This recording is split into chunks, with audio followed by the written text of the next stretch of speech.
Hello everyone, இன்னைக்கு நம்ம அவளும்ல என்ன பார்க்க போகிறோம் அப்படின்னு பார்த்தீங்கன்னா, புதினா எப்படி நம்ம வீட்டிலவே நம்மளோட தேவைக்கு எப்படி நம்மளே வீட்டில் க்ரோ பண்ணுறதுன்னா. ஆக்சுவலி எனக்குமே இது புதுசு தான், நான் ஃபர்ஸ்ட் டைம் தான் ட்ரை பண்ணுறேன். பட் தென் எனக்கு அவுட்புட் ரொம்ப சூப்பராக வந்துருந்துச்சு. இது நான் லாஸ்ட் வீக்கு, அதாவது ஃபர்ஸ்ட் ஒரு 2 வீக்ஸ் முன்னாடி நான் இதை போட்டு வச்சுருந்தேன் தண்ணியில். ஒரு 2 டேஸ் தான் போட்டு வச்சேன். அதுக்கப்புறம் இந்த மாதிரி ஒரு வாட்டர் பாட்டிலில் கிழிச்சி அதில் ஓட்டையெல்லாம் போட்டு நார்மல் மண் தான் போட்டு நல்லா ரொம்பலாம் அழுத்தக்கூடாது, ரொம்ப அப்படியே அழகாக வச்சுட்டு மண்ணில் இதெல்லாமே நட்டுட்டு தண்ணி ஊற்றி வச்சுட்டேன். இது நான் இந்த வீக் பார்த்தது.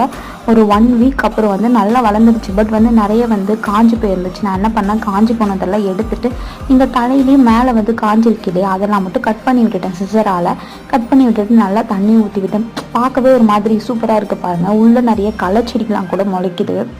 இந்த களையெல்லாம் முளைக்கும்ல, அந்த மாதிரி நீங்களும் இந்த மெத்தடை ட்ரை பண்ணி பாருங்கள். இன்னும் நான் அதிகமாக வளர்ந்ததுக்கப்புறமா போஸ்ட் பண்ணுறேன். இன்னொரு வீடியோ பார்க்கலாம். பாய்.